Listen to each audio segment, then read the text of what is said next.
கிறிஸ்துவுக்குள் மிகவும் பிரியமான சகோதர சகோதரிகளே, ஆண்டவரும் இரட்சகருமாயிருக்கிற இயேசு கிறிஸ்துவின் நாமத்தினாலே இந்த காலை நேரம் மறுபடியும் உங்களை மிகுந்த அன்போடு வாழ்த்துகிறேன். ஆண்டவர் உங்களை தாராளமாக ஆசீர்வதிப்பாராக. இந்த காலை நேரம் நம்முடைய தியானத்திற்காய் ஆண்டுடைய வேதத்திலிருந்து ஒரு வசனத்தை நாம் தியானிப்போமா? சகரியாவின் தீர்க்க தரிசன புஸ்தகம் 4வது அதிகாரம் 7வது வசனம். பெரிய பர்வதமே, நீ எம்மாத்திரம்? செருபாபேலுக்கு முன்பாக நீ சமபூமி ஆவாய். தலைக்கல்லை அவன் கொண்டு வருவான், அதற்கு கிருபை உண்டாவதாக, கிருபை உண்டாவதாக என்று ஆர்ப்பரிப்பார்கள் என்றார். பிரியமான தேவனுடைய பிள்ளைகளே, இன்றைக்கு காலை நேரம் நாம் தியானிக்கின்றதான தியானம் பெரிய பர்வதங்கள் சமபூமியாக மாறும். பிரியமானவர்களே, செருபாபேலுக்கு ஆண்டவர் தீர்க்கதரிசியாகிய சகரியாவை கொண்டு சொல்லுகிறார், உன்னை கொண்டு செய்ய நினைக்கின்றதான தேவ திட்டங்களை தடுக்க நினைப்பதற்கு உனக்கு முன்பாக பெரிய பர்வதங்களைப் போல நின்று கொண்டிருக்கிற பாபிலோனிய அதிகாரங்கள், தேவ திட்டங்களை தடுக்க நினைக்கிற மனுஷ சக்திகள், இவைகளை குறித்து நீ கவலைப்படாதே. அவைகளெல்லாம் உனக்கு முன்பாக சமபூமியாக மாறி போய்விடும் என்று ஆண்டவர் வாக்கு கொடுக்கிறார்.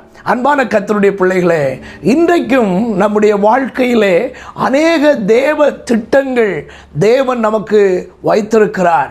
தீர்க்கதரிசிகள் மூலமாய் நமக்கு சொல்லி இருப்பார், சொப்பனங்கள் மூலமாக கர்த்தர் நமக்கு காட்டியிருப்பார், அநேக ஆராதனைகளிலே பிரசங்கங்களின் மூலமாக ஆண்டவர் நமக்கு பேசியிருப்பார். தேவனுடைய திட்டங்களை, ஆண்டவருடைய பிள்ளைகளே, அந்த திட்டங்களை எல்லாம் நமக்குள்ளே நிறைவேற விடாதபடி சில மனுஷ சக்திகள், சில சாத்தானுடைய அதிகாரங்கள் பெரிய பர்வதத்தை போல எழும்பி நமக்கு விரோதமாய் போராடலாம்.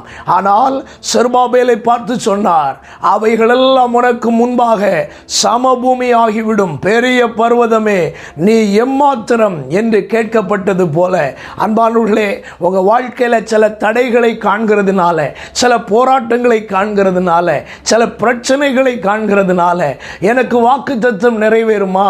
ஆண்டவர் எனக்கு தந்த தரிசனங்கள் நிறைவேறுமா? ஆண்டவர் என்னை கொண்டு செய்வேன் என்று சொன்னவைகளை செய்வாரா என்று கேள்விக்குறிகள் உங்களுக்குள்ளே எழும்புகிறது என்றால், இந்த காலை நேரம் உங்கள் இருதயத்தை விசுவாசத்துக்குள்ளே ஸ்திரப்படுத்துங்கள். மெய்யாகவே ஆண்டவர் என்னை கொண்டு செய்வதற்கு தடையாய் எந்தெந்த போராட்டங்கள், எந்தெந்த பிரச்சனைகள் எதிரிட்டு நிற்கிறதோ அவைகளை எல்லாம் ஆண்டவர் தரைமட்டம் ஆக்கி போட்டு என்னை கொண்டு செய்ய வேண்டியவைகளை தேவன் செய்வார். எனக்கு செய்ய வேண்டியவைகளை கர்த்தர் செய்வார். பயங்கரமான கிரியைகளை நான் காண்பேன் என்று விசுவாசியுங்கள். கர்த்தர் உங்களோடு இருந்து பெரிய காரியங்களை செய்கிறதை உங்கள் கண்கள் காண்பதாக. நாம் ஜெபிப்போமா? எங்கள் பிதாவே, சர்வ வல்லமையுள்ள ஆண்டவரே, எங்களுக்கு முன்பாக பெரிய பர்வதத்தை போல நின்று கொண்டிருக்கிற தடைகளை சமபூமியாகும்படி அவைகளை எல்லாம் தகர்த்து போடுகிற நல்ல தகப்பனே, இந்த காலை நேரம் தம்முடைய பிள்ளைகளுடைய வாழ்க்கையில் ஆசீர்வாதங்களும் நன்மைகளும் விடுதலைகளும் மேன்மைகளும் வரக்கூடாதபடி என்னென்ன காரியங்கள் தடையாய் இருக்கிறதோ, ஆவிக்குரிய வாழ்க்கையிலே வளரக்கூடாதபடி என்னென்ன தடையாய் காணப்படுகிறதோ, அந்த தடைகளை எல்லாம் ஆண்டவர் இந்த காலை நேரத்தில் தரை மட்டமாக மாற்றி போட்டு உம்முடைய பிள்ளைகளை ஆசீர்வாதங்களையும் நன்மைகளையும் சுதந்திரிக்கும்படி கர்த்தர் அவர்களை அழைத்து செல்வீராக, மேன்மைப்படுத்துவீராக. இந்த நாளையும் எங்களுக்கு ஆசீர்வாதமாய் ஜெயமாய் மாற்றித்தாரும். இரட்சகர் இயேசு கிறிஸ்துவின் நாமத்தில் இவைகளை மிகுந்த மனத்தாழ்மையோடு வேண்டிக் கொள்கிறோம் எங்கள் நல்ல பிதாவே. ஆமென், ஆமென். God bless you. கர்த்தர் உங்களை ஆசீர்வதிப்பார். ஆமென்.